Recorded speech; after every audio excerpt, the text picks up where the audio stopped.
ပြည်သူကျွေးတဲ့ထမင်းစားပြီးတော့တိုင်းပြည်ကိုကာကွယ်ပါမယ်ဘယ်တိုင်းပြည်ကိုကာကွယ်တာလဲကိုပြည်သူကိုရိုက်ဆက်ဆက်ဒီလောက်တပ်ဖြတ်နေတာကိုဘယ်တိုင်းပြည်ကိုကာကွယ်တာလဲဘယ်ကိုပြည်သူကိုကာကွယ်တာလဲဟမ်အခုတော့ရှေ့တန်းမှာတမ17ချိန်မှတမဌာနချုပ်ရဲ့နှီးပြွာမှုခွေးသေးဝက်တွေတည်သွားပြီမလားခွေးသေးဝက်တွေတည်သွားပြီမလားဟောနောက်တစ်ခုကထိုင်းမြန်မာနယ်စပ်မှာရှိတဲ့စစ်ကောင်စီရဲ့စခန်းပေါင်းနော်14ခုနီးပါးကိုအခု KNL နဲ့ပူးပေါင်း PDF တွေကတိုက်ခိုက်သိမ်းပိုက်နိုင်ခဲ့ပြီဗျာနော်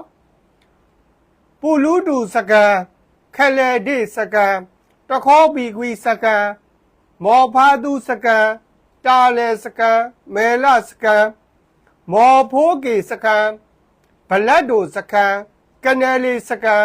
ရွှေအေးမြိုင်ဖျားကိုစကန်မော်ခီတက်စကန်ဘေးနောင်ကုန်းစကန်တဲ့စကန်ပေါင်း14ခုလောက်ကိုအခုထိုင်းမြန်မာနယ်စပ်မှာရှိတဲ့စစ်ကောင်စီရဲ့စကန်တွေကို KNL နဲ့ PDF တွေကတစ်ခုပြီးတစ်ခုကိုသိမ်းနေတာအခုလည်းပဲသေဘောပေါ်စကန်ကိုမကြခင်ရရှိတော့ပါပဲဖြစ်တယ်เนาะသေဘောပေါ်စကန်ကိုမကြခင်ရရှိတော့ပါပဲဖြစ်တယ်အဲ့တော့ရွှေကရင်တွေရဲ့ခစ်တခစ်ကိုပြန်ရောက်လာခဲ့ပြီ KNDO စစ်ဦးစီးချုပ်ပြောတယ်လို့ပဲ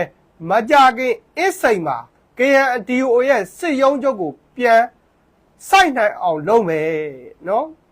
ပြန်စိုက်နိုင်အောင်လုပ်မယ်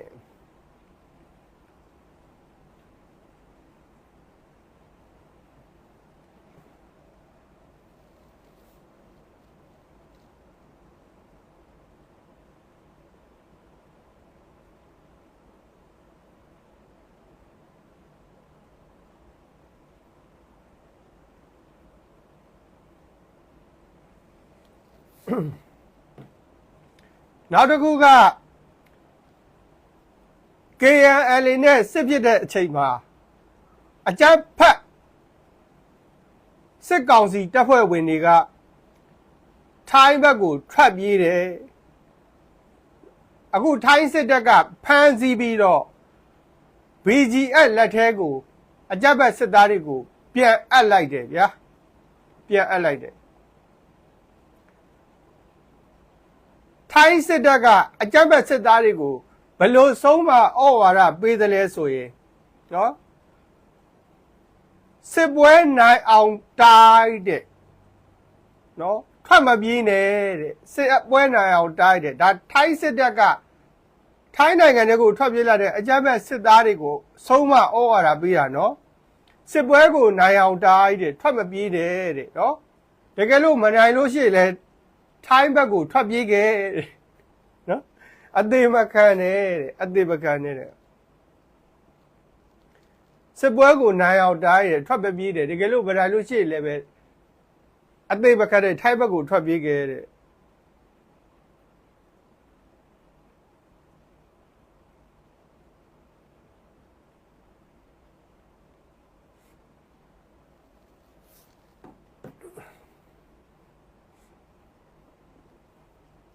အဲ့တော့ရှက်စရာကောင်းတယ်ပေါ့ဗျာရှက်စရာကောင်းတယ်ပေါ့နော်နောက်တစ်ခုကရှမ်းပြည်နယ်တောင်ပိုင်းပင်လောင်းမြို့နယ်စောင်းပြောင်ကျွေးရွာမှာရှိတဲ့တပ်စခန်းတွေကို PNO နဲ့နော် PNL နဲ့ PDF တွေကတိုက်ခိုက်သိမ်းပိုက်နိုင်ခဲ့တယ်နော်တိုက်ခိုက်သိမ်းပိုက်နိုင်ခဲ့တယ် PNO နဲ့ပြည်သူစစ်ဗိုလ်မှူးအပါဝင်အကြမ်းဖက်စစ်သားအများအပြားသေဆုံးတဲ့အပြင်ကိုကစစ်တုပ်ပန်းနဲ့လက်နက်ခဲယမ်းမီးကျောက်တွေကိုလည်း PNL ကသိမ်းသိရရှိခဲ့တယ်နော် PNLO နဲ့ PNL ဒါကတော်လှန်ရေးဘက်က PNO နဲ့ PNA ကဒါကစစ်တပ်ဘက်ကပေါ့နော်အခုချိန်ထိပြည်သူတွေသွားလာဖို့စိတ်မချရသေးပါဘူးတဲ့ဒါကြောင့်စောင်းပြောင်းဘက်မှာပြည်သူတွေသွားမယ်လာမယ်ဆိုရင်တတိထားကြပါတဲ့နော်စောင်းပြောင်းဘက်ကိုပြည်သူတွေအသွားလာဂရုစိုက်ကြပါတယ်ဗျာနောက်ရှမ်းပြည်နယ်တောင်ပိုင်းမောက်မယ်မြို့နယ်အခြေစိုက် PNLA တပ်သား9ယောက်ကိုအကြမ်းဖက်စစ်တပ်နဲ့ PNO ကဖမ်းဆီးပြီးတော့တနက်နဲ့ပြစ်တက်တာအဲ့ဒီရုပ်တံဖိုင် Facebook ပေါ်မှာတော်တော်လေးနာမည်ကြီးတယ်ပေါ့နော်ဘိုးတို့မိဘပြည်သူတွေတဲ့တွေ့ပြီးလောက်ပြီလို့ထင်ပါတယ်တော်တော်ရက်ဆက်တယ်ပေါ့နော်